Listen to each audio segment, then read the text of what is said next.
Buenas noches para todos.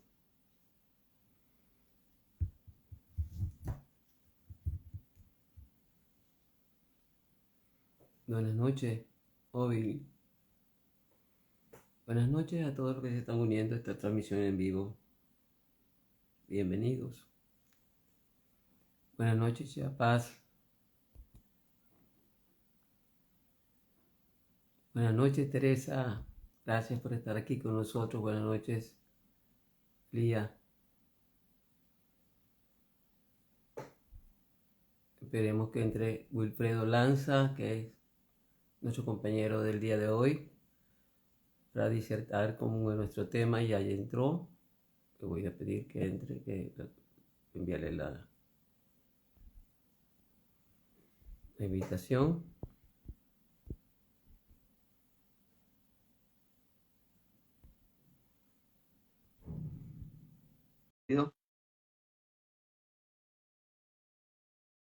Buenas noches, Norma Fernández.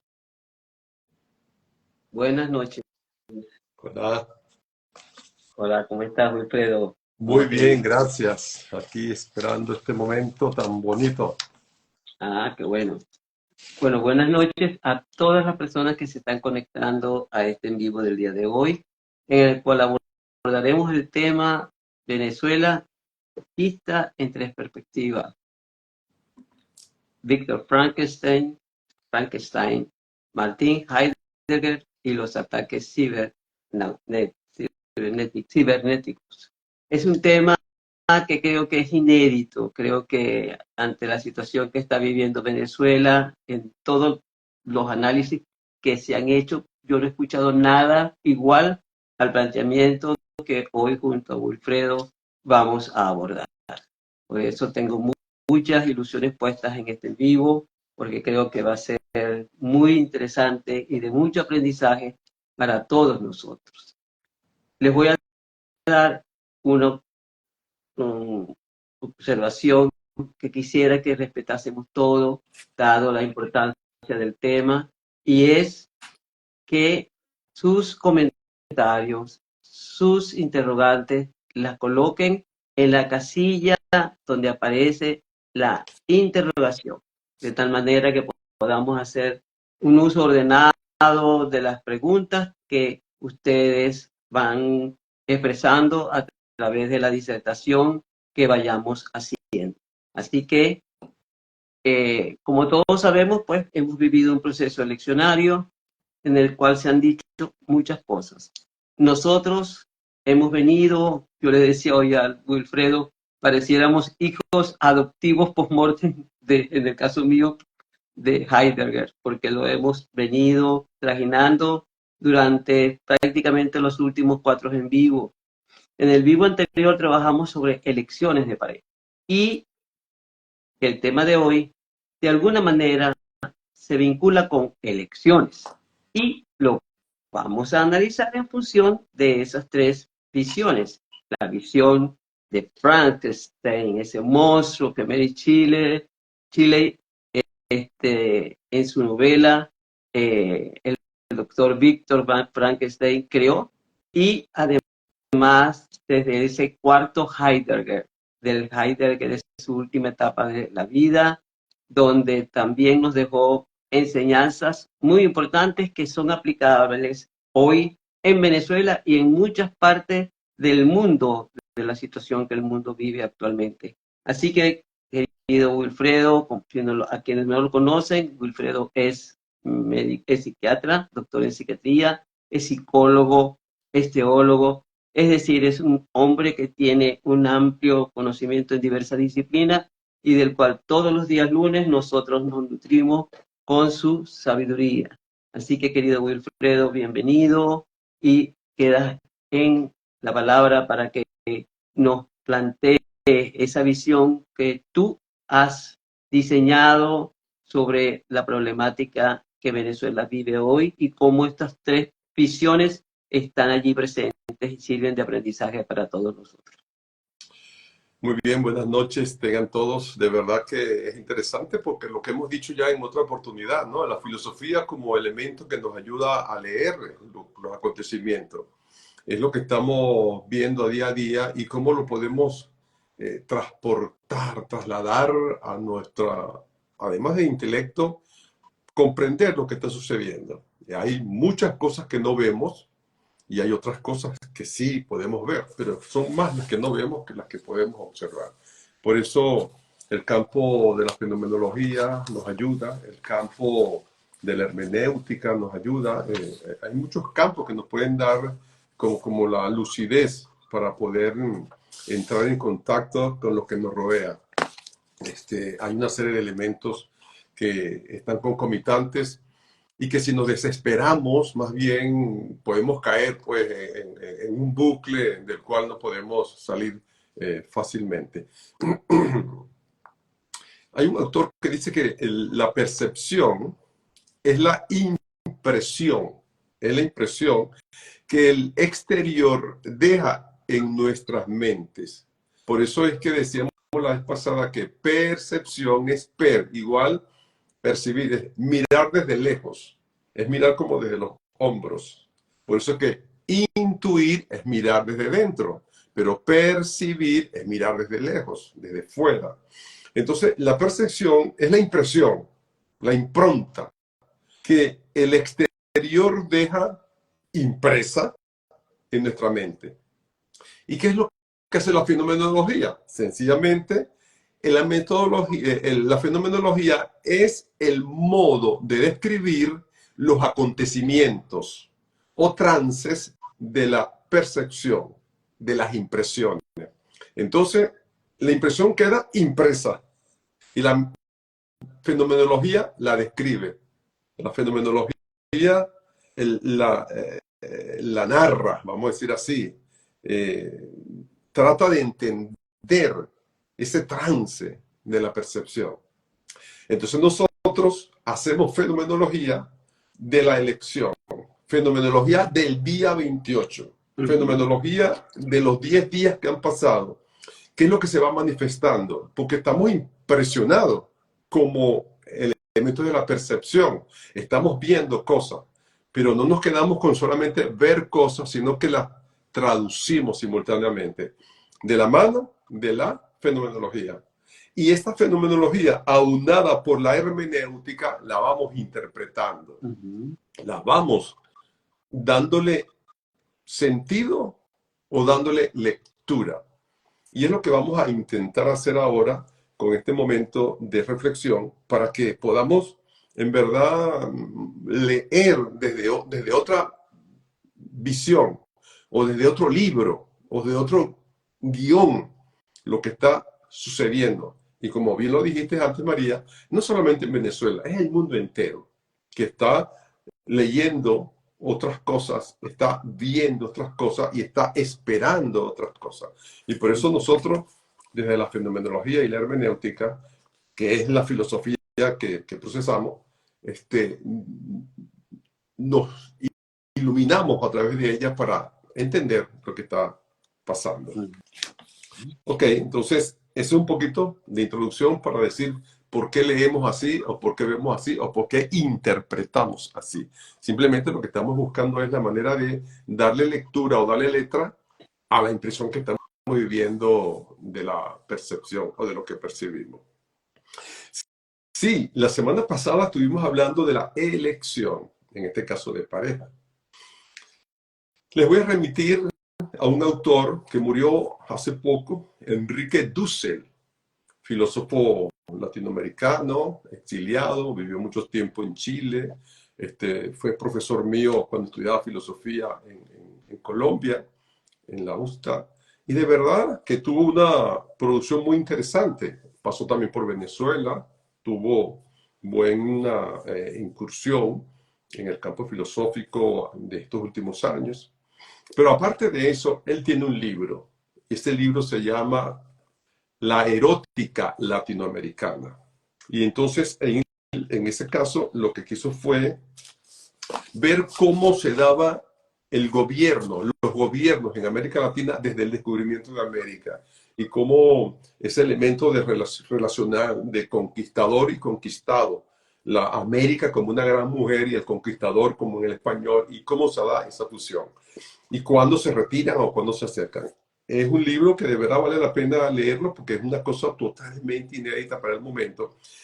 Que por cierto, una de las ediciones más interesantes son las que se hizo en Caracas en el año 72, creo que fue. Entonces, en el 2007, perdón, cambié el 7. En el año 2007 se hizo una edición muy interesante de la obra esa para una erótica latinoamericana. Dijimos la vez pasada que en esa búsqueda de la pareja hay un elemento importantísimo que hay que tener presente en primer instante: beneficio. ¿En qué me beneficio yo contigo y esta persona en qué se beneficia conmigo? El segundo punto era la sintonía. ¿Cómo estamos nosotros dos en ese tono? ¿Estamos igual o cada quien va por su lado? Yo oigo una cosa y tú oyes otra, tú te crees algo y tú te crees otra. O estamos en el mismo dial, no hay ruido cuando nos sintonizamos. El tercer elemento estaba dado por el destino, hacia dónde vamos los dos. No es el destino de la quiromancia, no, es el destino de nosotros dos juntos que vamos a labrar, que vamos a construir, que vamos a hacer.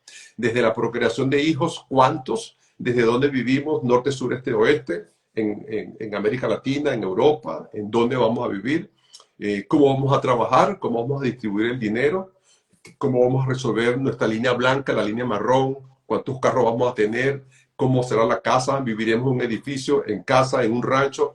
Todo eso forma el destino. Y en todas esas cositas tenemos que ponernos de acuerdo.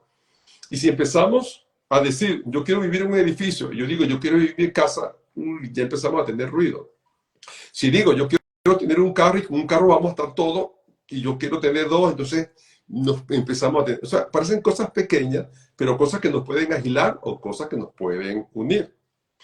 Terminando en un cuarto elemento que llamamos la química hormonal, la química que me alborota cuando te veo, la química que te alborota cuando me ves, la química que está manejando todo ese proceso mío de piel y que me atraes y que te sientas atraída y yo me siento atraído. Pues bien, eso le decíamos la vez pasada, aplica perfectamente en todas las relaciones humanas. Le hace amigo, le hace novia, novio, le hace pareja, le hace familia, le hace gobierno, idéntico. Por eso les remito a leer a Enrique Dussel en su libro Para una erótica latinoamericana, donde se maneja todo ese elemento político de esa erótica. Entonces nosotros acudimos a las urnas electorales el pasado 28 y así como todos los años se daban cada 5 años, cada tanto tiempo, o había una convocatoria para un referendo, o había una convocatoria para algo, donde todo el mundo tenía que emitir su voto, porque ese era el concepto de cómo yo soy un ser político, y desde allí, desde Aristóteles para acá, yo voy a participar con mi voto en el tema electoral. Pues bien, se dio un caso muy particular que el 28 pasado, la gente vieron que no se podía seguir con la misma pareja porque no tenían beneficio. Ciertamente.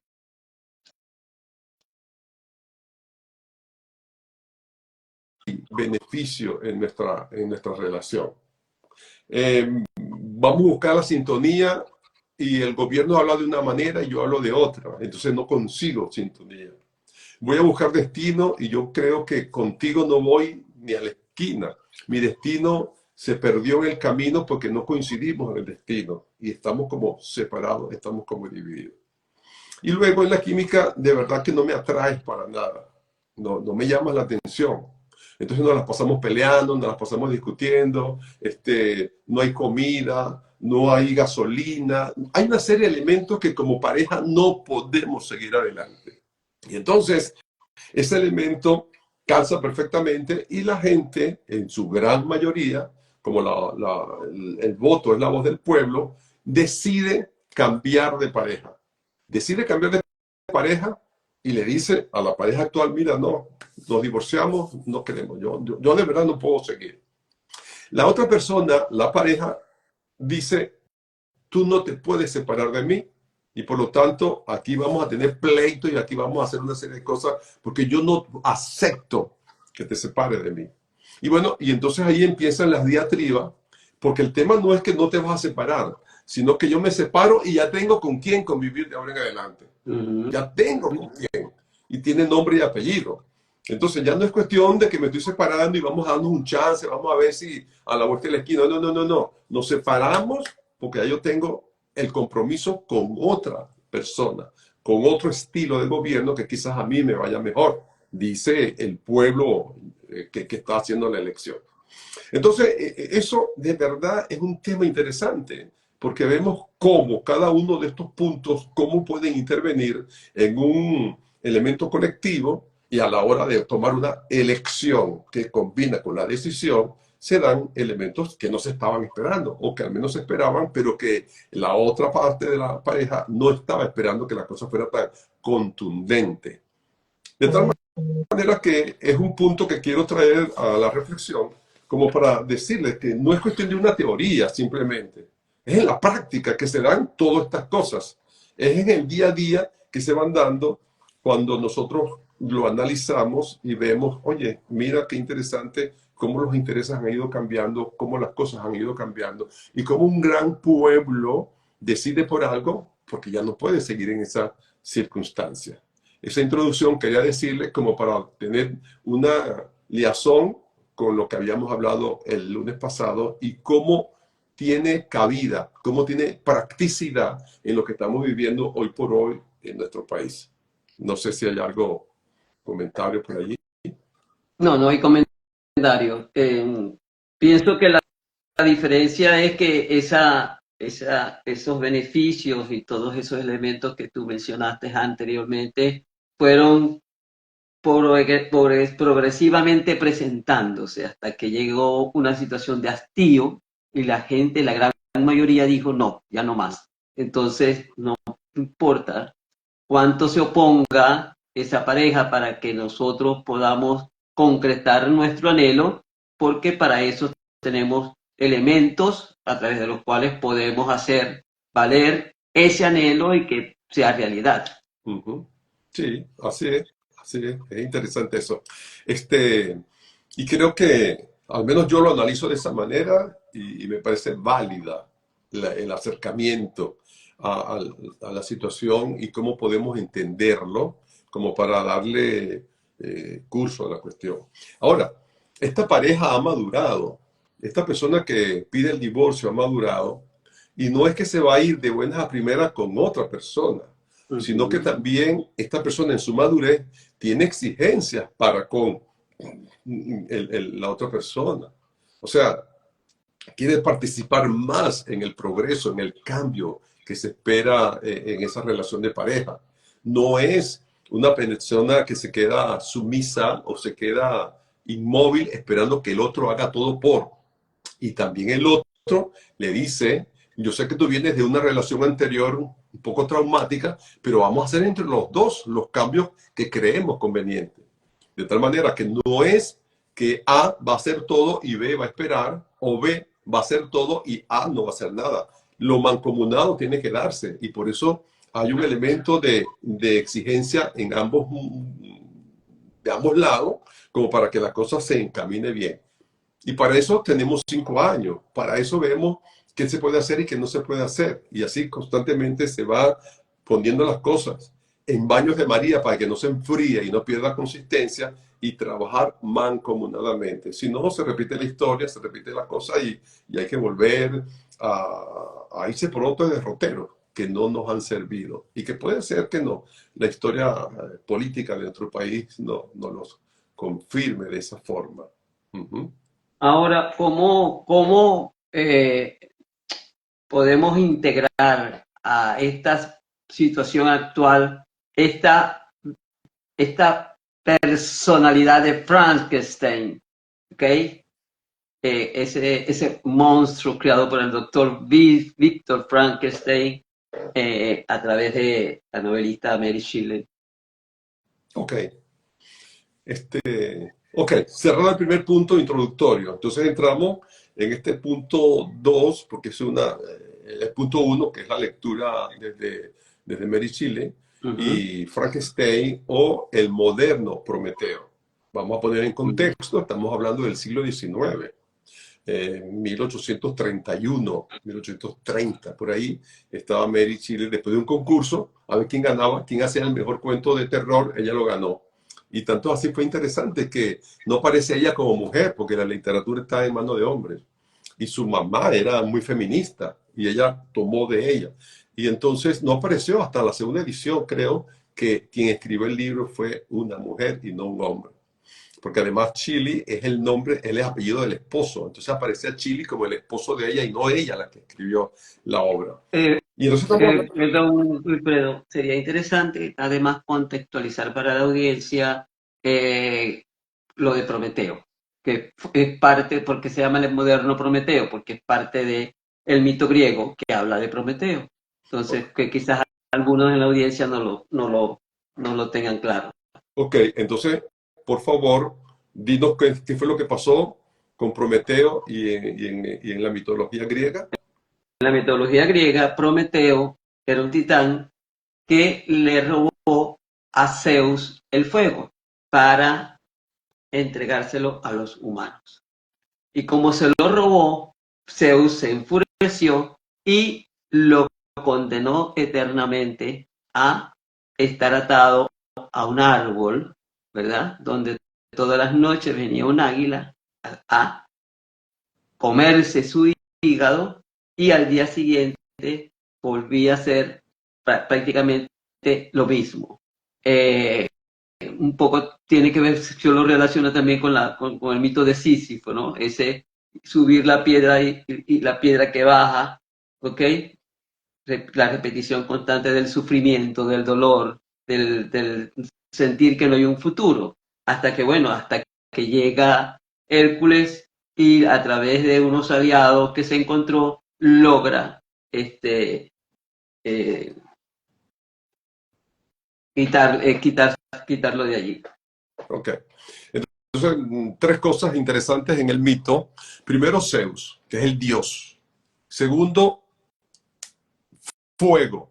El fuego es el conocimiento. Tercero, el robo. Porque entonces, ¿qué dice Zeus? Si tú me quitas el conocimiento y se lo das a los humanos van a ser igual que dioses, seréis como dioses. Entonces eso estaba prohibido. Es lo mismo que pasa en el Evangelio, en la Biblia, con Lucifer. En la Biblia, Lucifer es Prometeo, porque Lucifer robó la luz. Porque ahora, el problema no es la luz ni nada, el problema es el robo. Lo que se está condenando aquí es el robo que se ha hecho de eso. Oye, estás haciendo una cosa que está prohibida, ¿qué te pasa? Entonces lo condenan y lo amarran a esa piedra. Y el tema es que como Titán no muere, sino que vive muriendo, que es peor. Es como una persona que tiene cáncer y quiere morirse, porque ya no quiere. Entonces, los elementos paliativos, el programa, y mañana, y así. Entonces, nunca. Entonces, y viene un águila, porque el otro tema es la simbología, que lo que le comieran las vísceras. Allí venía el águila, le picaba ahí, le picaba ahí.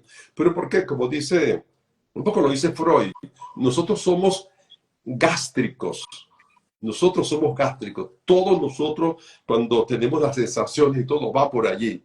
Más que cerebral, nosotros somos gástricos. Y por eso en aquel momento hablábamos que decimos en momentos circunstanciales muy difíciles, trágame tierra, porque el acto de tragar tú desapareces, ¿no?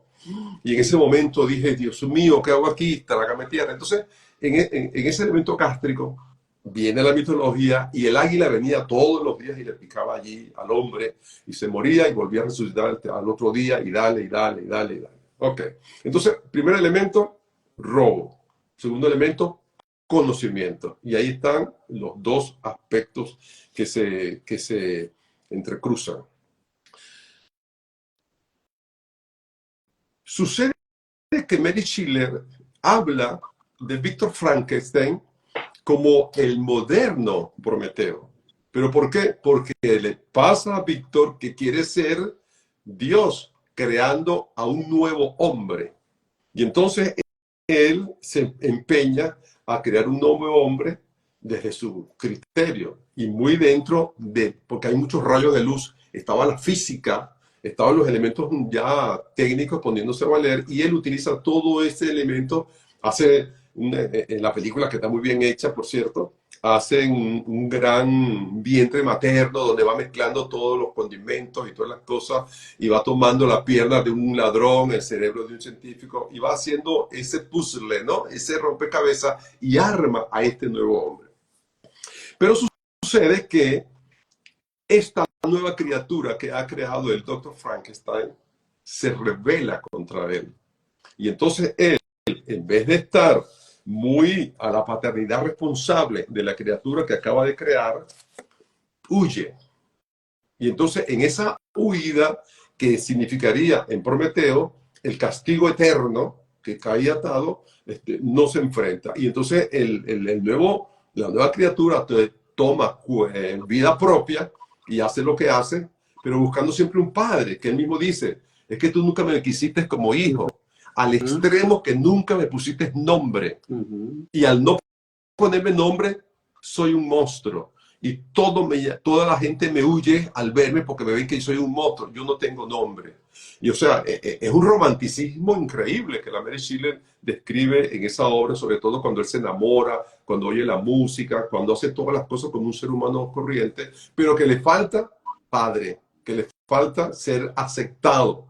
Las escaleras de Eric Berne. Falta ser aceptado, le falta ser estimulado, le falta ser reconocido como uno más del grupo, ¿no?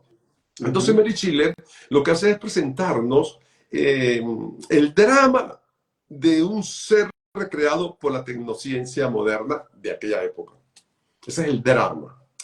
Es la historia de cómo el ser humano no aprende de sus creaciones y sus errores. Eso es el elemento del ave fénix, que tropieza y se vuelve a caer, tropieza y se vuelve a caer, y así anda, y así anda, y así anda. Es un drama sobre el fracaso amoroso de la paternidad. Entonces, es un tema que también está aunado a ese elemento de la coreografía y que tú no te haces responsable de eso. Supone la pregunta de hasta qué punto mi experimentación científica, ese experimento que estoy haciendo, ha hecho olvidar que otros deben ser los derroteros por donde transitar la humanidad. Son otros derroteros, no es el derrotero. Entonces ella, para ese momento, se adelanta a decir, mira, el hombre anda tropezando siempre con la misma piedra y mira lo que le pasó a este señor y mira lo que le pasó a esto. Entonces ella dice, hemos creado la máquina perfecta. Hemos creado la máquina perfecta, pero ahora que la creamos, queremos manipularla. Y no sabe que la máquina, una vez hecha, no acepta manipulación. Más adelante podemos hablar en el tercer punto de cómo decimos que la máquina es perfecta o no perfecta. Pero sí, ciertamente aquí, cuando la criatura toma forma corpórea, cuando la criatura se incorpora, cuando la criatura reacciona al medio, Víctor Frankenstein se asusta y dice, no, no puede ser, y huye, y huye, y huye de su propia creación. Ajá, y pues sucede con Oppenheimer, el Prometeo americano. Por eso digo que se repite la historia, ¿no? Cuando hice la introducción, ese retar, el reto. Es el elemento, y en la película lo muy bien, cuando Oppenheimer le viene aquí a toda aquella crisis diciendo, oye, ¿qué pasó? Y ahora, ¿cómo es posible que esto suceda? Y bueno, que es la película que nos han recreado estos autores. ¿Qué sucede con nosotros en la transpolación? Hemos creado la máquina perfecta para los comicios electorales. Tenemos 25 años, ¿de acuerdo? INRA creó lo mejor y el modelo era exportable. En los comicios en España, en cualquier país, pues prestamos nuestra tecnología, nuestro sistema inquebrantable, infranqueable, y eso funciona a la perfección. ¿Qué pasa? Antes lo hacíamos manualmente y entonces contábamos tarjeta por tarjeta. Y yo pequeño jugaba después con la tarjeta que se botaban y uno jugaba a estar en el Senado y jugábamos que era de un partido y esas cosas. Entonces la tecnología nos dice, hemos tenido el mejor sistema infranqueables para las elecciones. No, perfecto. Vienen comisiones exteriores, veedores de fuera y de dentro, y dicen, oye, sí, de verdad que esto es lo mejor que se ha hecho. Entonces, tenemos entonces ese elemento de la mejor máquina. Infranqueable. No falla. No es manipulable. Si antes durábamos, vamos a decir, 24 o 48 horas para dar los resultados finales electorales, porque era uno por uno, ahora duramos minutos. Ahora, en el mismo tiempo, tú puedes decir, vamos llevando tanto. Y eso era la maravilla. Y eso era lo interesante. Para decir que este producto es lo mejor que tenemos. Entonces, Víctor, enorgullecido, porque tiene la máquina perfecta. Chévere. Entonces, los observadores dicen, es lo mejor que hemos visto para unos comicios en cualquier parte del mundo. Es una tecnología de punta. El tema no está en la máquina. El tema está en quién alimenta la máquina. Entonces, ¿quién alimenta la máquina? El hombre. Yo, tú, él, vosotros, ellos. Cada uno con su voto está alimentando la máquina. Y la máquina va comiendo, va procesando y va enviando datos. Llega un momento en que Víctor se da cuenta que la máquina es muy perfecta y va transformando todo lo que están dando en números. 10, 20, 40, 50 y eso dale. Llega un momento en que Víctor dice, pero la máquina me está dejando mal. Y no puedo pararla, no puedo meterle mano, no puedo manipularla. ¿Qué hago? Sí hay una forma de manipular. ¿A quién? Al que la alimenta, al hombre. Entonces la máquina me da un número, pero yo se lo cambio por el número que me da el hombre, que es manipulable. Entonces yo, en vez de decir 50, yo digo 20. En vez de decir 70-30, digo 30-70. Yo. Y la máquina está amordazada. Porque ella sí sabe la verdad, pero a mí no me interesa decir. Porque si antes yo dije que era la mejor máquina del mundo para los comicios, ahora ¿cómo no la tomo en cuenta? Ah, sí, la hackearon. Pero ¿quién hackeó a quién? El tema está en que el ladrón, Prometeo, está robando el mercado. Y cuando lo descubren, dice, el ladrón. Y se confunde con la muchedumbre para buscar el ladrón. Y el ladrón ha sido él. Yo, como Víctor Frankenstein, estoy manipulando la máquina. Y cuando veo que no la puedo manipular, digo, está manipulando la máquina. Y ahí distraigo, cambio la cosa y digo, pero bueno, si la está manipulando, y antes de que la manipularan, ¿cómo iba la cosa? No hay nada. ¿Cómo que no hay nada? Pero muestra lo que se hizo antes de la manipulación, si es verdad que hubo manipulación. No hay nada. Y ahí me quedo en que no hay actas, no hay nada, porque la máquina me va a develar esa aletheia heideggeriana. La máquina va a decir, sí, hasta que hubo el intento, íbamos así y así. Entonces, el hackeable es el hombre, no la máquina. Quien puede decir la mentira es el hombre, no la máquina. La máquina, que me pueden preguntar, pero ¿cómo tú estás tan seguro que la máquina es perfecta? Bueno, hay unos elementos, el QR, el famoso código QR, está el elemento de los hash value, los elementos esos que transforman en segundo todo el producto final. Y hay otro elemento interesante, que no es Internet, es intranet. Entonces esos tres aspectos hacen que sea muy difícil manipular la máquina. Lo que sí es fácil es manipular al hombre, o el que está leyendo el resultado final, o el que está sacando el producto final. O sea, intranet sería porque yo, electora, soy la que voy a alimentar con mi voto esa máquina a una elección interna mía que yo coloco allí. Por eso es intranet, ¿cierto? Claro. Entonces, vamos a buscar unos especialistas en hackear. bueno, vamos a buscar unos chinos, y vienen los chinos, y los chinos no pueden reproducir el acto de hace 48 horas o 72 horas en un acto aquí ahora igualito, porque la intranet se perdió. Ya yo no puedo hacer todo como se hizo por los millones de personas que votaron o al unísono con todas las máquinas. Es imposible. Es el mismo tema que se daba con las criptomonedas, porque ese tema cuando se pone de moda, todos el elemento de eso de las criptomonedas, también se hace ahí la dificultad. Es el mismo sistema. Sí, Cuando hay hablamos un del elemento que tiene que ver con que quizás hoy es más visible, hoy es más visible porque hubo una mayoría abrumadora. Quizás en procesos anteriores eran los márgenes mínimos porque había todavía una cierta parte de la población que no estaba totalmente convencida de que no tenía ni beneficio, ni destino, ni, ni, ni sintonía, ni química con ese porque además el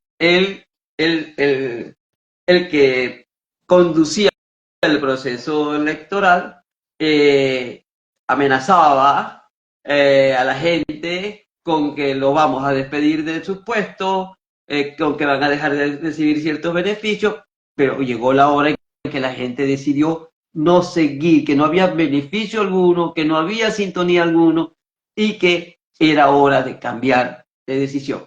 Y al ser tan abrumadora la diferencia, es imposible hacerlo. Ok, entonces hay otro elemento, además de ese que está diciendo, porque ese es el elemento eminentemente humano, que es el que podríamos decir cómo hacen las cosas para cambiarlo. En el hash value, por ejemplo, es el mismo sistema de la doble hélice del ADN, idéntico, que es donde está la identidad total del voto. Y esos son los elementos que no se pueden manipular, igual que el QR y lo mismo que el otro elemento de intranet. Entonces, ese sistema quedó así como una matriz, quedó calzada que no se puede. Entonces, con esto que dices tú, es donde uno puede decir, ¿dónde está la manipulación? Entonces hay manipulación. Si nosotros hacemos una historia, decimos dos cosas toda la vida. Es un sistema que vale la pena porque no se puede, que no se puede. Entonces, si yo quiero asustar, digo, no, ese sistema no sirve, ese sistema es esto, ese sistema es aquel. Entonces son formas de asustar al ente electoral. Entonces, siempre se hizo que sí sirve y que sí no sirve. Sí y no, sí y no. Y la máquina ahí tranquilita esperando que la trabajara. Pero quien estaba siendo manipulado era el hombre con falsas noticias o con verdaderas noticias. Entonces, ¿qué sucede? Sucede que cuando se acepta y dice, bueno, nosotros todos vamos a la elección, lo que dices tú, ahora es abrumadora la cosa, Víctor Franklin se asusta con su creación. Él se obsesiona con tener el mejor modelo. Y vienen veedores extranjeros llamados Centro Carter y dice, el vende probator. Perfecto, buenísimo. Entonces todo el mundo compra la idea. Entonces, la obsesión con el nuevo experimento se cae al ver los resultados adversos. Y entonces, cuando veo que la máquina va en mi contra, yo la niego. Y yo digo, no sirve. La apagaron, se fueron a Malasia, vinieron los hackers.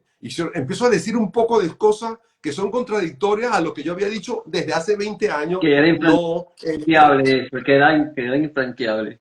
Entonces, ahí está Víctor Franklin con su criatura sacándole el cuerpo, que ahora ni la nombra, es innombrable. Ahora no tiene paternidad, ahora no existe. Ahora la discusión es, ¿cómo se llama? Apagón informático y empieza un poco de elementos a funcionar en contra de aquello que era la perfección. Dijiste algo muy interesante y es que toda la vida ha habido manipulación. Si nosotros hacemos un elemento histórico, en todos los momentos hubo eso. Ahora, el individuo que tenía que reclamar, el grupo humano que tenía que reclamar, no era el mismo, porque este individuo fue madurando. No es el mismo cuando tenía 1 año, ahora que tiene 25 años. Cuando él tenía 10 años, no, el segundo yo cuando tenía 3 años, cuando tenía 5 años, cuando tenía, en el 2013, pero en el 2025 él tiene 25 años.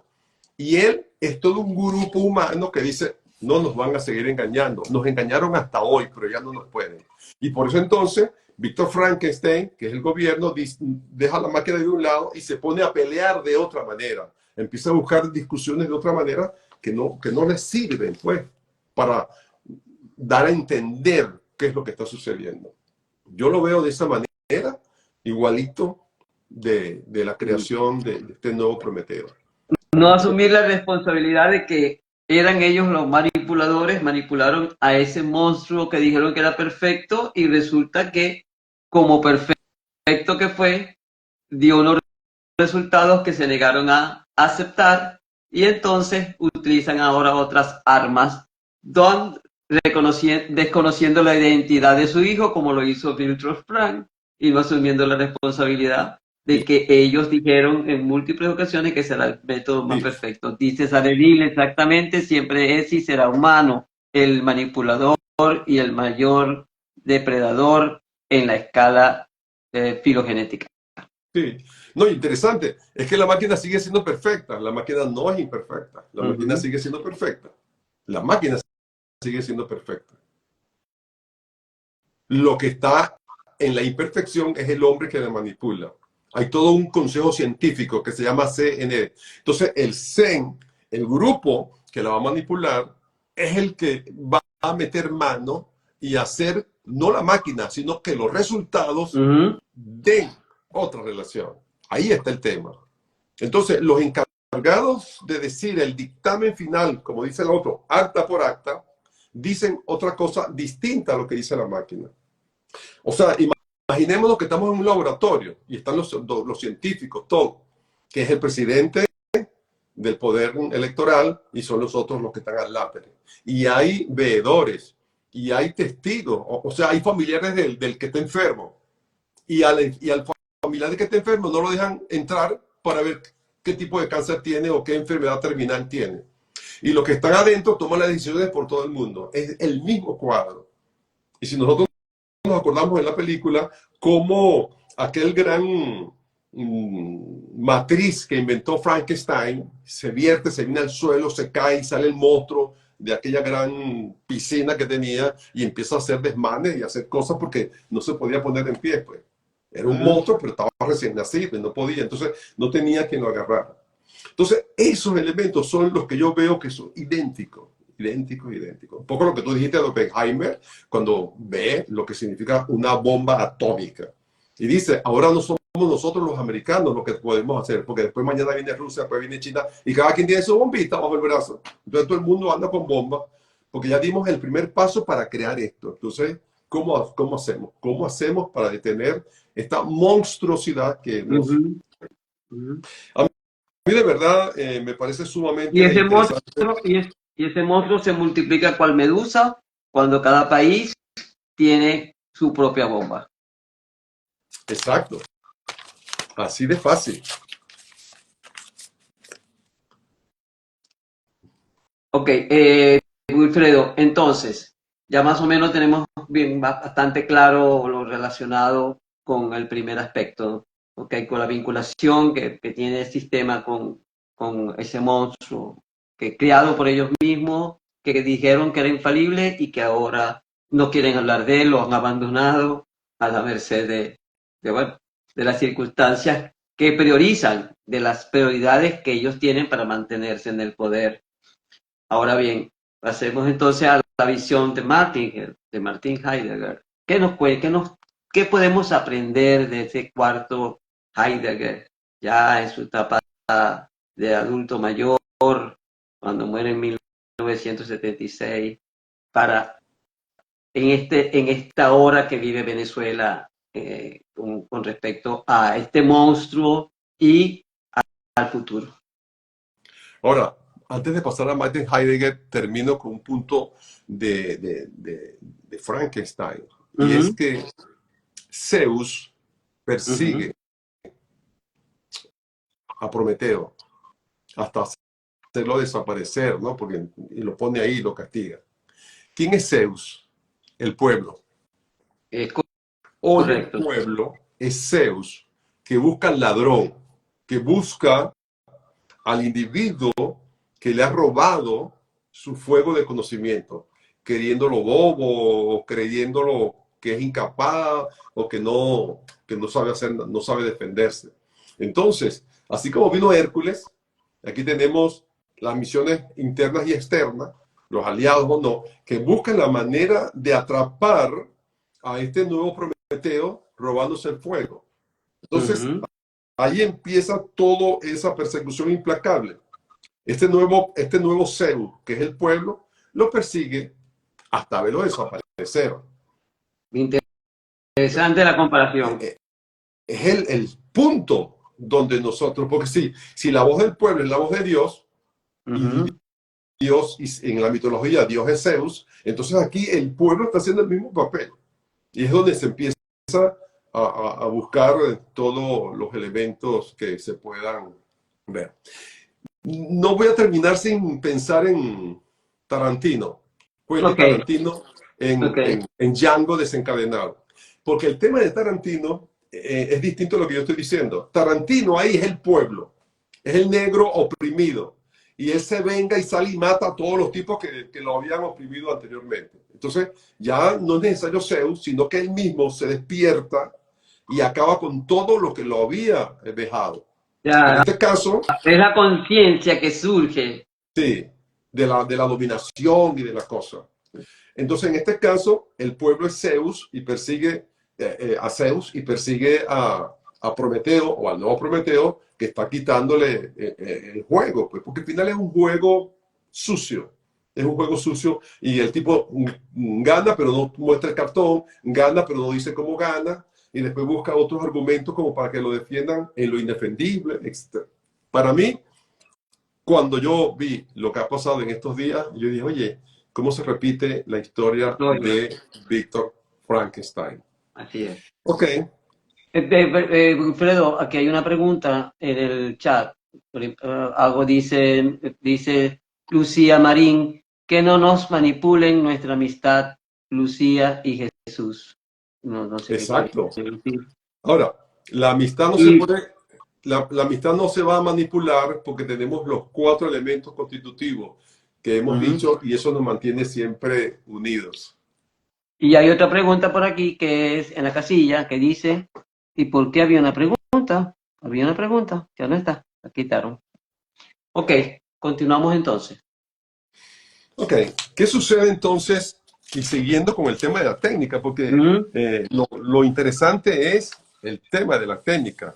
ujú. Y el tema de la técnica, para el año 55, también nuevamente surge la problemática.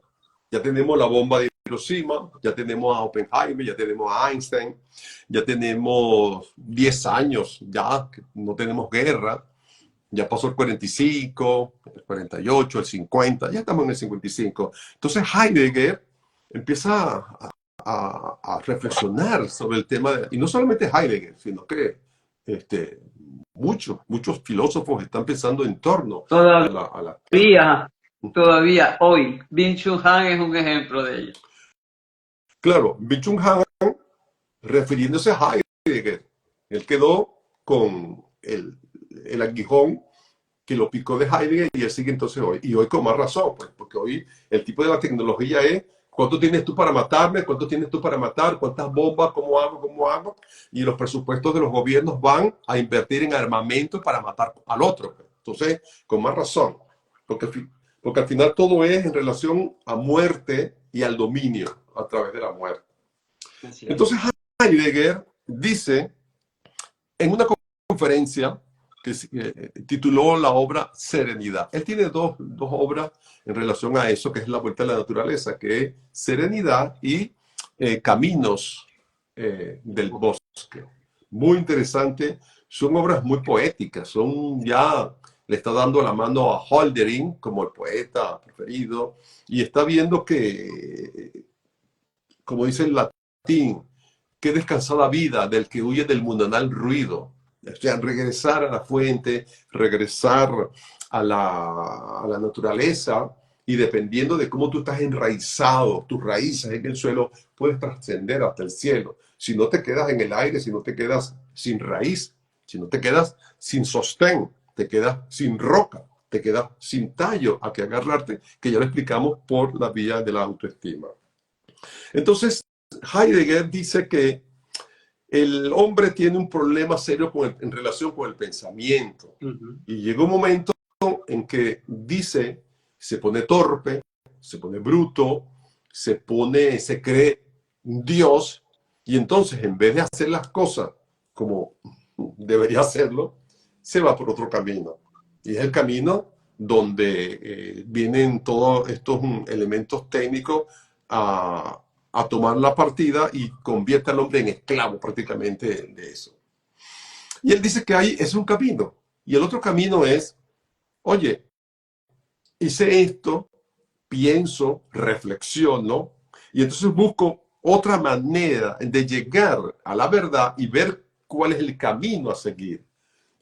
Y él dice que al final, en este momento es cuando tú te das cuenta de los temas éticos con que tienes que llevar la vida adelante, cómo tienes que hacerlo.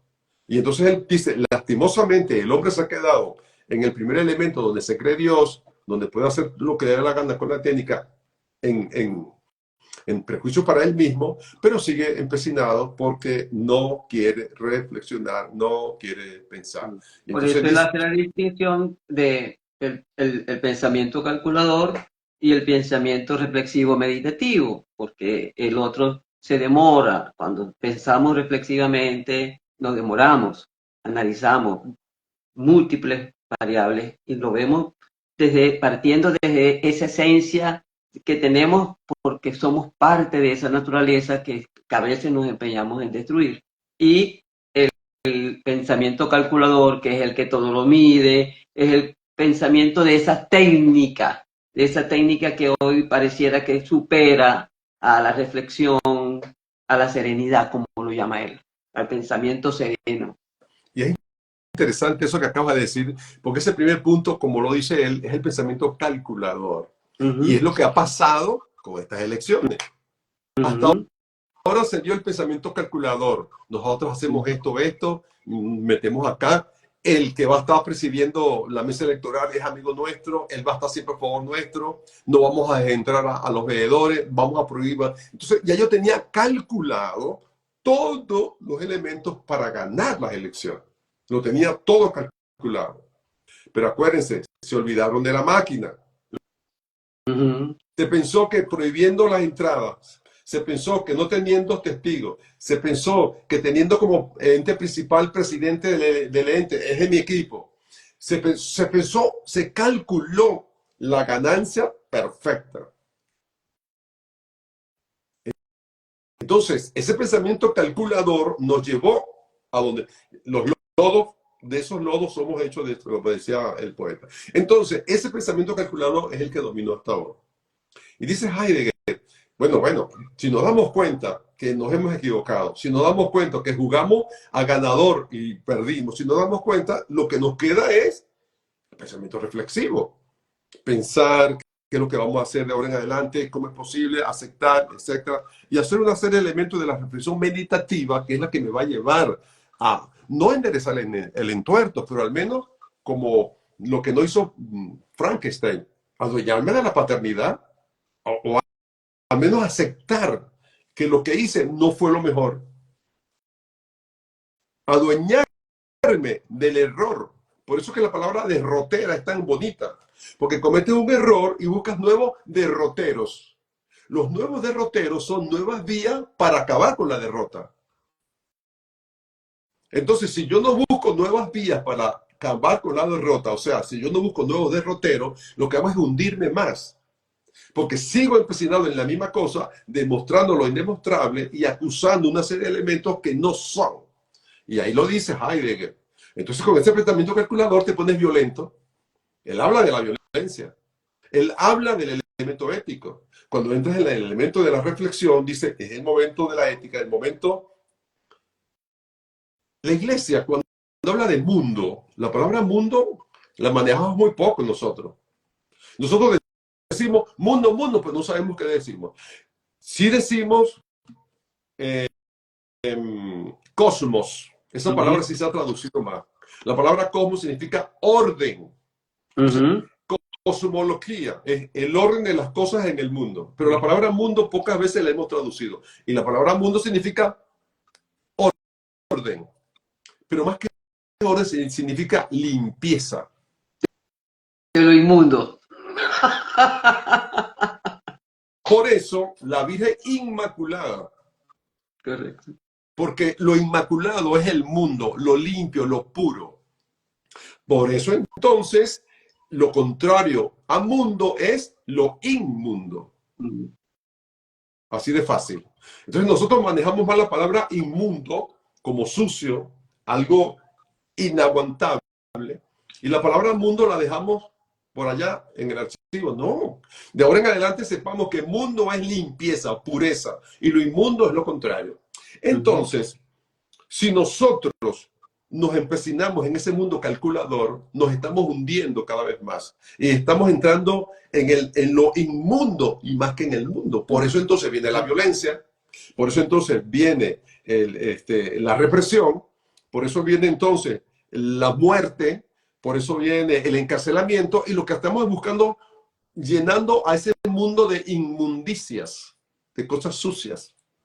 Dice Heidegger, si llegamos a ese pensamiento reflexivo, meditativo, porque acuérdate que la palabra meditación, medium, es el pensamiento por el cual mediamos. Es el medio para llegar al otro Ah, elemento. Por eso la meditación es un medio para. Si llegamos a la reflexión meditativa, ya tenemos el instrumento para buscar nuevamente el orden preestablecido.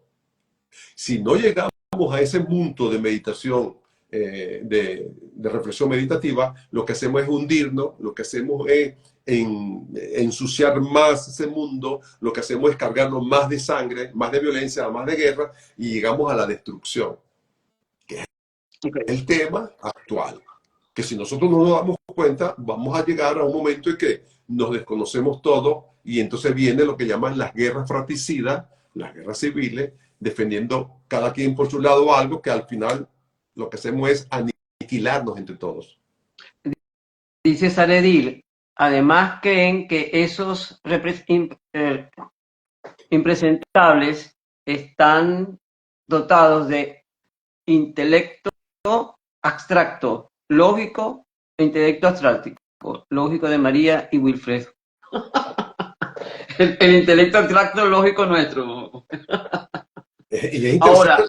Ahora Y una pregunta con respecto a este último planteamiento que has hecho. Lo que pasa es que hay seres humanos que viven para el dominio, para dominar, porque forman parte de una ideología, porque forman parte de un grupo que quiere asirse al poder para seguir haciendo lo indebido, y es ahí el problema ético, ¿verdad? Porque, ok, hay quien dice, yo creo en la paz, pero me organizo para ir a la guerra. O sea, queremos paz como queremos paz necesitamos comprar más armas. Es como que el tener las armas genera temor en el otro a que pelee conmigo. No sé si me estoy explicando. O protegerme. Eh, entonces, es cuestión de... Hay conciencia en este tipo de gobernantes que se manejan ante las situaciones que no les favorecen, obviamente no humanas. Son monstruos que no quieren darse por vencidos. A mi juicio son monstruos, hijos de monstruos, mejor dicho. Criaron un monstruo y ellos son hijos, pero hijos que se quedaron huérfanos porque el monstruo que ellos creían que era perfecto les dijo: no, no, ustedes no me pueden violar, ustedes pueden pretender violarme, pero en este instante el pueblo ha madurado, la gente ha cambiado, la gente ya no quiere más destino con ustedes, quiere cambio. Entonces, es una cuestión de dominio esclavo, si se quiere, una esclavitud moderna. Ideológica, a través, Ideológico. a través de eso. Sí, hay una serie de intereses creados, ¿no? Hay una serie de elementos donde cada quien está viendo de esos 950.000 kilómetros cuadrados que está en una zona del globo terráqueo que tiene petróleo, que tiene minerales y tiene todo. ¿Cómo yo me quedo con un poquito de eso? Pues? Incluso los 30 millones de habitantes o lo que sea son parte de esa naturaleza. Y entonces vamos a dominarla. Y es un elemento de dominación y hay unos intereses creados en torno a eso, ¿no? Por eso es que la lucha para mí es hercúlea. Es Hércules contra la medusa, contra la Contra la hidra. medusa, definitivamente. Porque tú no, o sea, tienes que estar quitando. Por eso, lastimosamente, el grupo opositor todavía no maneja la palabra antifragilidad, pero no es una lucha de resiliente, es una lucha de antifrágiles. Y si nos unimos todos, como le dijo Hércules a su primo, ayúdame, yo corto y tú cauterizas, eso es lo que tenemos que hacer. Entre todos vamos. Pero no es que es un grupo de resilientes que van a luchar contra Goliat. Es un grupo unido que se antifragiliza para luchar contra monstruos internos y monstruos externos. Si no, no nos sirve. Hoy, reflexionando sobre el en vivo, con lo que aquí hay un problema de antifragilidad. O sea, necesitamos mantenernos antifrágiles. Esa decisión de esa intranet, de esa decisión interna que surgió el 28 de julio, necesita fortalecerse. Y no es la resiliencia lo que lo va a fortalecer, es hacerse antifrágil. ¿Y cómo se hacen antifrágil? Manteniéndose unidos, cohesionados, todos mirando hacia el mismo destino. Uh-huh. Uh-huh. ¿Okay? Porque además después viene otra cuestión, y es qué pasa cuando el presidente electo, Edmundo González, asuma el poder. Ahí pueden, yo tengo el miedo de que surjan medusas, otras medusas. Tengo miedo.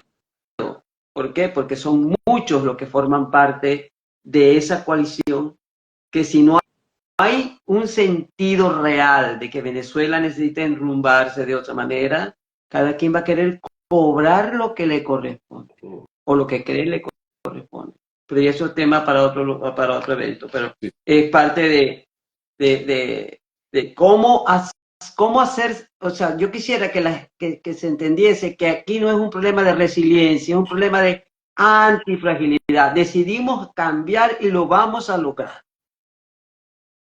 Y los vamos a arriesgar para ello.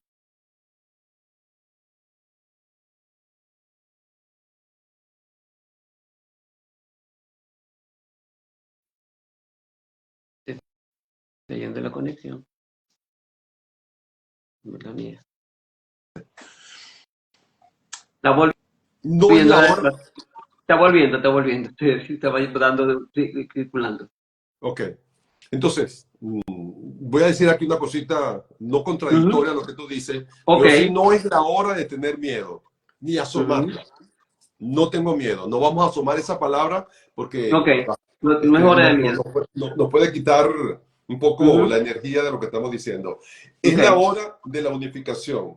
Ahora es verdad que entendemos que en la unión está la fuerza. Esa palabra que le hemos dicho siempre, ahorita es cuando la debemos entender per se, totalmente. Luego, el tema está en que sí, hay una serie de elementos concomitantes. Incluso hasta los opinadores de oficio pueden, ¿cómo se llama? Quitarle la energía a las personas. Hay unas personas que dicen cosas que pueden tener razón, pero no es la manera en cómo se pueden proclamar o cómo pueden decir, ¿no? Tampoco podemos darle toda la fuerza a dos personas para que vayan a cambiar 25 años de una experiencia que se está dando hasta ahora. Es todo un pueblo. toda una nación que va a luchar, pero no son dos personas. No, Y que, somos y todos. que haya conciencia de que esos cambios van a ser progresivos, que no podemos esperar una Venezuela distinta a vuelta de 6 meses, a vuelta de un año, porque requiere cambio. Sí. Así como este monstruo se demoró 25 años para crecer y fortalecerse a través de la violencia y del amedrentamiento, necesitamos que tener conciencia de que la Venezuela que se necesita de ahora en adelante es una Venezuela donde requerimos pensar reflexivamente, es hacer uso de ese pensamiento meditativo de Heidegger, ¿verdad? Para poder ir resolviendo juntos y cooperando todos para que eso cambie. Fripper, el padre de la terapia gestáltica, Uh-huh. cuando alguna persona en pareja iba a hablar con él, por ejemplo, Uh-huh. la mujer le decía, ay doctor, ese monstruo que tengo como esposo, y decía ese monstruo. Y Fripper, que era un tipo tajante, no iba por la rama, decía, mire señora, ese monstruo lo creó usted. No hace nada, él se llega, se sienta, yo tengo que hacerle la comida, y después quitarle el plato y lavarlo, y después buscarle el pijama para que yo tengo que hacerle todo, ya yo no aguanto. Y dice, bueno, ¿por qué usted le hace todo? Ese monstruo que usted me acaba de describir lo hizo usted. Por lo tanto, yo lo que le puedo recomendar es que usted misma acabe con ese monstruo. Usted misma tiene las herramientas. No le haga la comida, que él también colabore. Que mientras usted cocina, que él lave, porque es cuestión de meter la ropa en la lavadora y que la ponga a funcionar. Es que ni sabe seleccionar la ropa blanca de la oscura. Enséñelo o que lo haga. Pero si usted sigue lavando, si usted sigue cocinando, si usted sigue barriendo, si usted quiere, ese monstruo va a crecer. Entonces, como usted fue la que creó ese monstruo, baja ese monstruo y conviértelo en su esposo, en su pareja, pero no en una relación de dominio.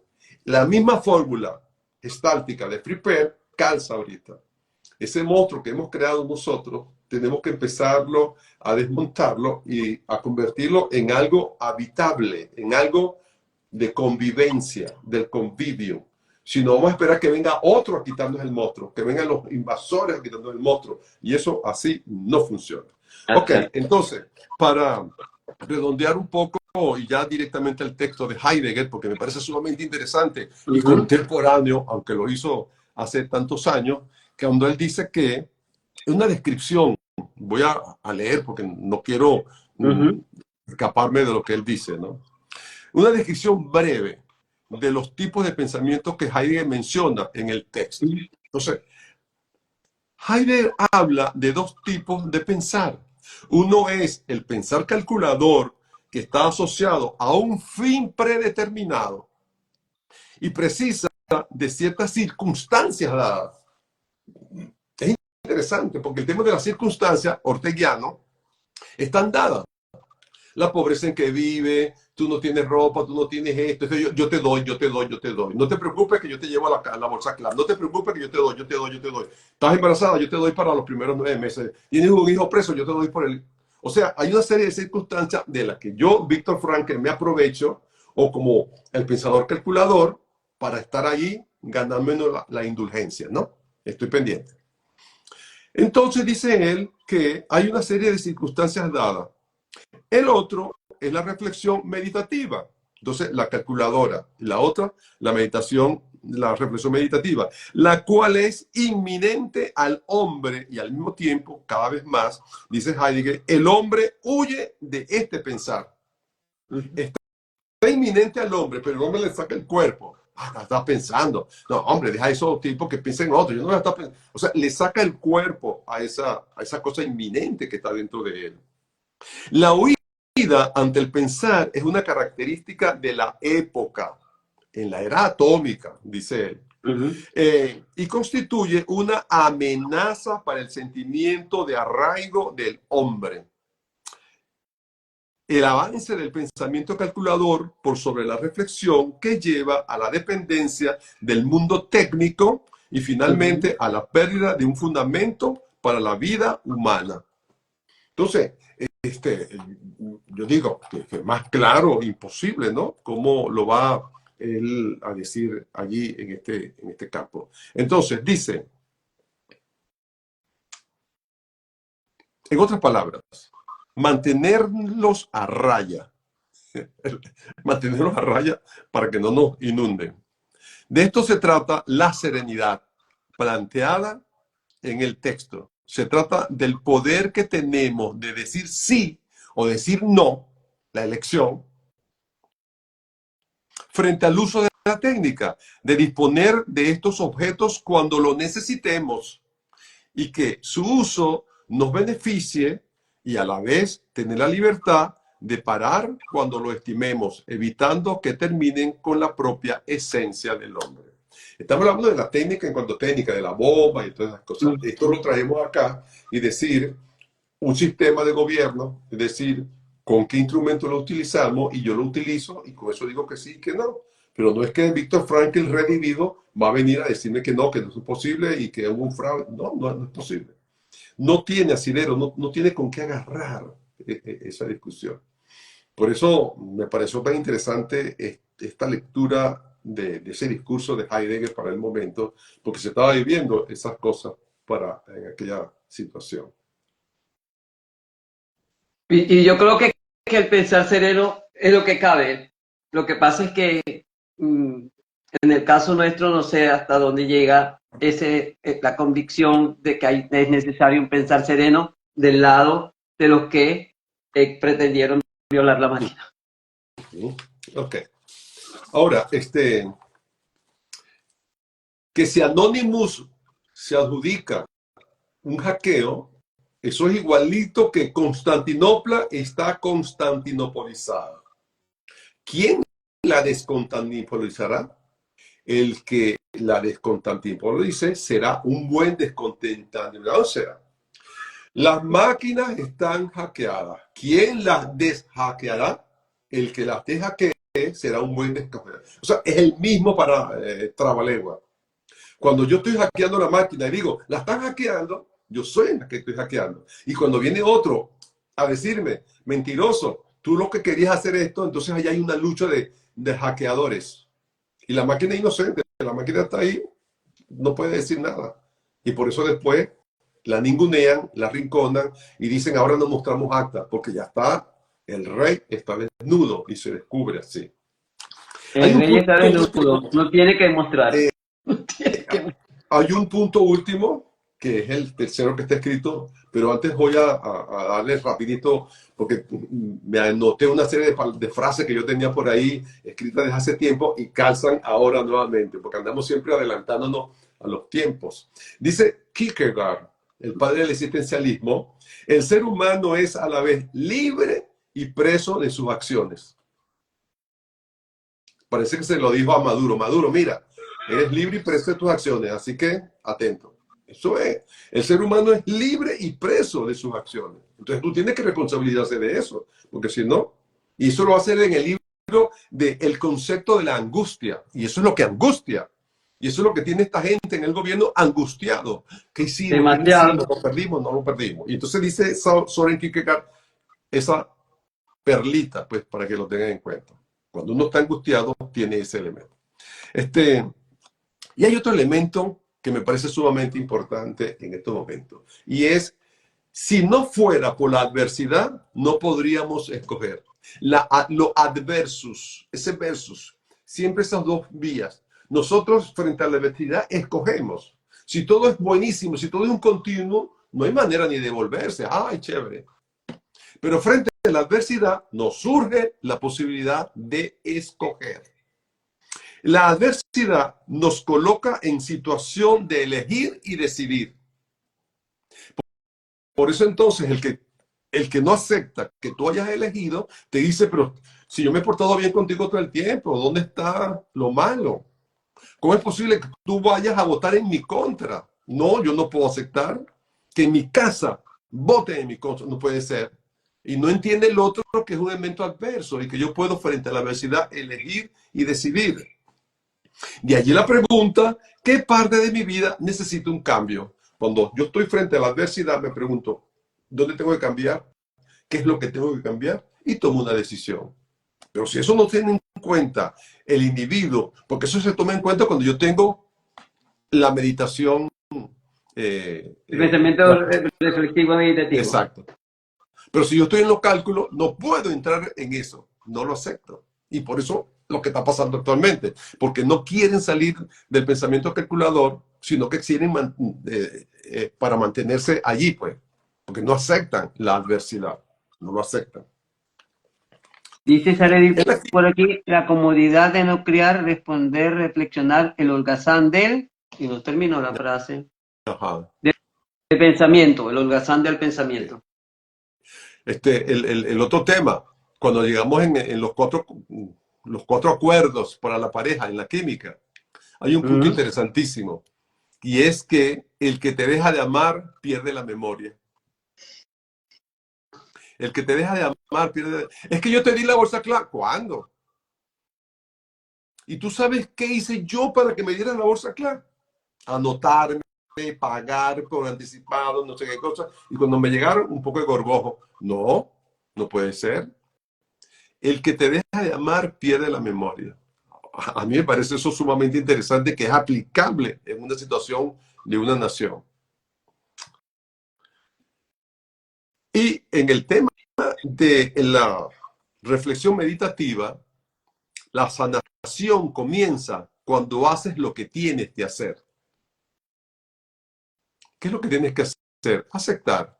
¿Qué es lo que tengo que hacer? Cambiar de actitud. ¿Qué es lo que tengo que hacer? Ponerme a la orden para ver cómo hacemos esa transición y hacer las cosas. No empeorarlas más, sino aceptar la cosa y hacer lo que tienes que hacer. Así empieza. Doctor, de verdad que me siento muy mal porque usted me acaba de diagnosticar cáncer. Menos mal que no es un cáncer terminal, pero tengo cáncer. ¿Y qué voy a hacer? Lo que tengo que hacer. La quimio, no estrés, cuidarme más. Eso es lo que tengo que hacer. No voy a hacer lo contrario, sino me voy a curar cuando empiece a hacer lo que tengo que hacer. Así de sencillo. Ahora, cada voz cuenta una historia. Entonces, cada quien dirá con su propia voz la historia. Y por eso hay que estar muy atentos para ver qué es lo que sucede. Eso es una ópera de aquí de San Diego, California, que se hizo y que es muy interesante esa ópera y se llama. Cada voz cuenta su historia, sobre todo con la migración. Después hay otro elemento de Viktor Frankl en El hombre de busca de sentido. Y él dice, la voluntad de la valentía de la confesión eleva el valor de los hechos. Una cosa increíble, porque él dice que cuando ya tú te confiesas como que sí, que hiciste lo que hiciste, bueno, ya eso es parte de esa sanación. Pero mientras no aceptes, y menos lo confieses, te quedarás ahí con tu cáncer en el hígado y no podrás salir de allí. Sí, pues. Y no lo van a aceptar, pero bueno, precisamente como no lo van a aceptar, es que hay que tener una conducta de antifragilidad. La filosofía griega dice, las palabras pueden abrir o cerrar mundos. Y mientras yo me mantengo en el pensamiento calculador, me estoy cerrando mundos. Estoy viendo que menos países me aceptan. Hay muchos más países que me dicen no, no, no, no. ¿Por qué? Por mi verbo guerreril, por mi verbo escatológico, por mi verbo de violencia. Estoy cerrando muchas puertas al mundo. ¿Quién podrá aceptarme si yo me voy de exilio? ¿Quién? Nadie me querrá. Y entonces empiezo errabundo, a andar por ahí dando vueltas porque nadie me acepta, ni en mi propia familia, ni en mi propia casa.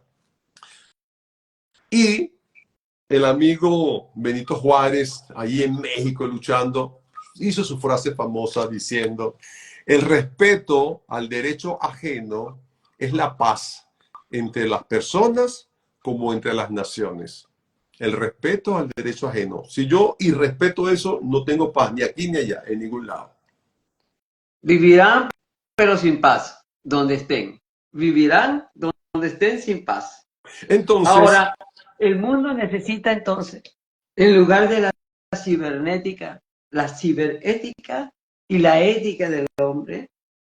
Y entonces, para poder entrar en esa pregunta tuya, me invito a Cory Stefansson de Islandia, Ujú, que dice, para poder pensar cosas nuevas, necesitamos dominar el lenguaje.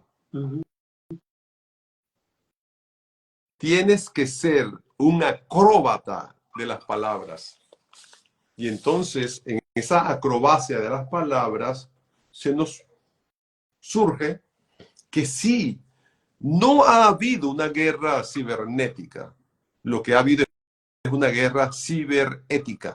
Es correcto. Simplemente que estamos la palabra eh, T, esa palabrita T, y le decimos ciberética. Entonces, lo que se necesita es una guerra en la ética para volver a colocar las cosas en su lugar. Y es interesante porque la ética, desde el origen griego, ética es orden, el etos. Cuando el griego empieza a pensar en la casa, que es la economía, que Ujú, es nomen, nomen es nomenclatura, orden, en el eto, orden en la casa, esa es la traducción de ujú. la palabra economía. Entonces el hombre empieza a distribuir el orden de su casa desde el punto de vista económico para ver cómo vivimos en pareja, cómo hacemos, qué no hacemos. Que por cierto eso también lo explica muy bien Dussel en su obra de la erótica latinoamericana. Entonces, la guerra ciberética, comillita la palabra guerra, está dada porque nosotros necesitamos, es tiempo de que vuelvas, es tiempo de que tornes, decía Andrés Bello en su poema. ¿Por qué? Porque no podemos seguir en esto. Hay una guerra contra la corrupción, porque lo que nos está pasando del inmundo frente al mundo, porque el mundo se ha no inmunizado, sino Inmundizado. inmundizado por la corrupción. Y esa corrupción ha sido narcotráfico, ha sido narcoguerrilla, ha sido venta ilícita de oro, de diamantes, de petróleo, cambiar armas por esto. Entonces, todo un saco de cosas que se llaman inmundicias. Y esa inmundicia hay que limpiarla con un elemento atomizador que se llama ética, la eticidad, que también habla Enrique Dussel. Entonces, ese elemento de la eticidad es cómo se come eso, porque no es la ética, es la eticidad. ¿Cómo yo voy a aplicar en este mundo que está todo sucio un elemento limpiador, un cleaning que haga que yo vuelva al mundo y Y no que de siga alguna viviendo manera se en el convierte en un mundo? monstruo, en otro monstruo se convierte. Porque si es parte de muchas alianzas donde está presente ese narcotráfico en los gobiernos, donde están presentes los negocios turbios en los gobiernos, donde están presentes la guerrilla en los gobiernos, donde están presentes los que se quieren aprovechar con alianzas estratégicas con otros países para llevarse el oro, el coltrán, el uranio, etcétera. Todo ese conglomerado genera un nuevo monstruo. O, o un tentáculo del monstruo, O también.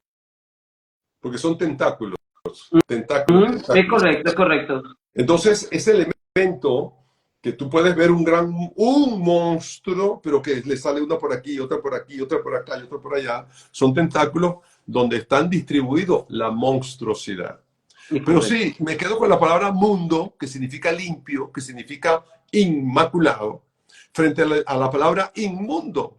Entonces, dentro de esa inmundicia, hay que entrar con un elemento guerreril, entre comillas, la palabra guerra, pero bueno, si no le quitamos la palabra, le quitamos las comillas y decimos, hay que entrar con la guerra de la ética y hacer todo lo posible para colocar nuevamente las cosas en su lugar, aplicar las 5S, las 5S, una cosa en su lugar, cada cosa en su lugar y un lugar para cada cosa.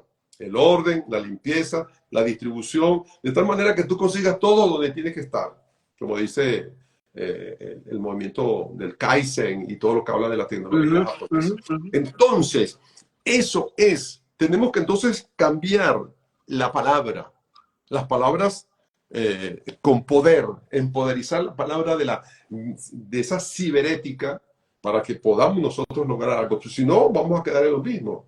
Y no podemos, porque el otro tema es los que vienen creciendo, pues ya no será problema Uh-huh. tuyo ni mío.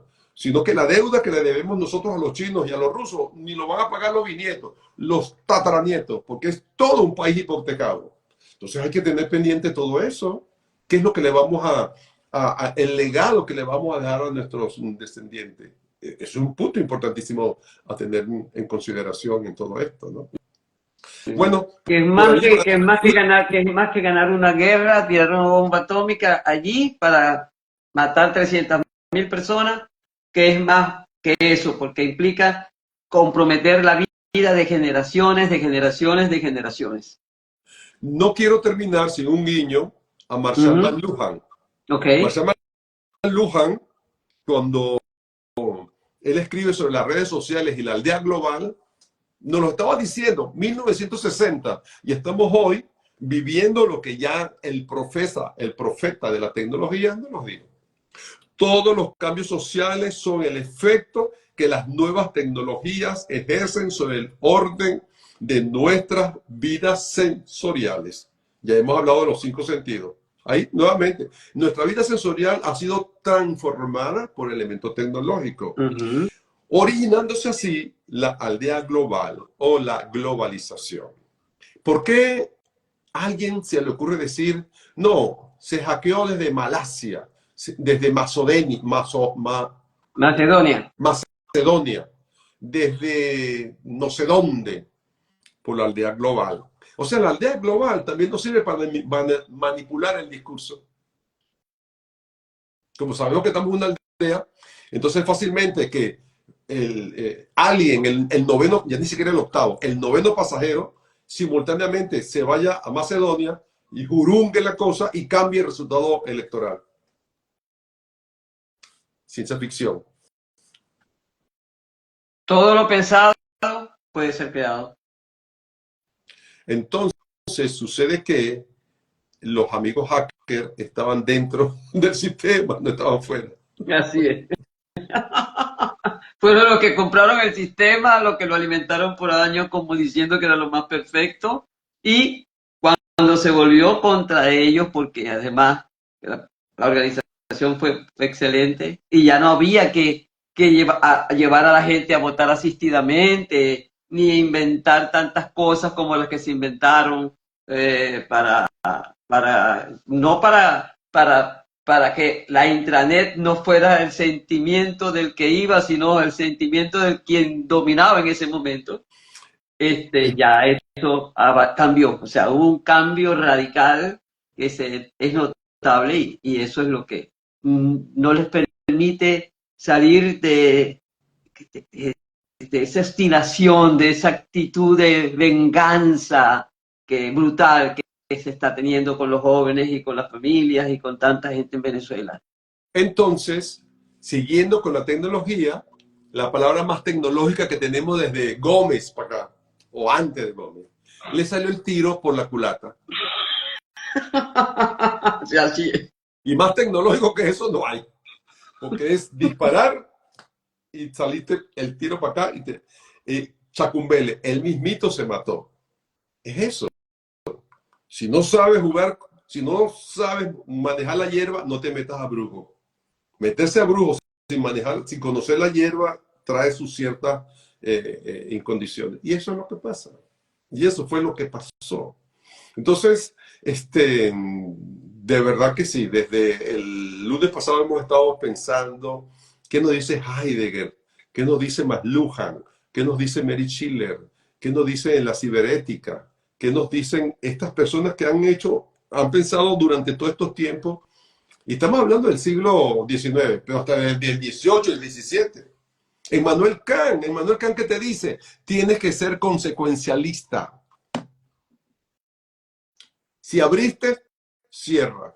Si pediste, devuelve. Si prendiste, apaga. Así de sencillo. Pero no, yo no fui que lo prendí. No, yo no fui que lo abrí. No te quites la responsabilidad. Responsabilidad que también está de la mano de la ética. Del monstruo. Para que hagas eso. Ajá. Bueno, creo que hemos agotado el tema. Creo que dio para mí particularmente, espero que para la audiencia también, cada uno de los aspectos de las tres perspectivas que hemos abordado están claras y que lo único que necesitamos mantener es la confianza, la capacidad de mantenernos firmes, porque las cosas en Venezuela cambiaron, van a seguir cambiando y haya que recorrer el camino que haya que recorrer, hacerlo con la contundencia y la fuerza que nos merecemos, que sale de adentro porque ya cansamos, ya no queremos seguir en este destino, ya perdimos sintonía, perdimos la química, perdimos todo. O sea, ahora queremos aliarnos a casarnos con otras personas para darnos la oportunidad de enrumbar y que quizás no sé cuántas generaciones deberán pasar para que puedan verse los cambios significativos de Venezuela en lo producto de esa nueva transición que vayamos a vivir. Sí. Yo de verdad que les invito, en esto me parece que soy conservador, pero les invito a revisar la obra de Mary Chiller y ver cómo nosotros podemos estar en manos de Frankenstein o ser el monstruo. Podemos crear el monstruo. Revisar a Marshall McLuhan, de verdad, que es un tipo, para mí ha sido ese profeta pues, de la tecnología y que hoy se puede entender mucho mejor que cuando lo leíamos en el año 60 o en el año 70, en el 80. Acuérdense que él es el que acuña la expresión, el medio es el mensaje. Y ese medio es el mensaje, es lo que ha pasado. Como me están bombardeando por WhatsApp, quito WhatsApp. Y no va a seguir el bombardeo. Sí. Como me estás mandando bombardeo por las redes sociales, elimino las redes sociales. Y no te van a mandar, no te van a seguir bombardeando. El medio es el mensaje. Entonces, me es infiel mi esposa y lo conseguí con un tipo en el sofá. ¿Y qué hiciste? Vendí el sofá. Y se quitó ese problema. Porque el problema era el sofá. El problema es internet. El problema es, entonces yo tumbo la conexión. El problema es el bendito WhatsApp. Quito WhatsApp. El problema es la otra, YouTube. Y quito YouTube. Y no me van a problema de fondo es quien está haciendo todas esas cosas. ¿Cómo? El problema de fondo es quien está haciendo todas esas cosas. Eliminando, quitando el WhatsApp, quitando el Twitter, quitándolo, amedrentando a la gente. No sé si me expliqué. O sea, quien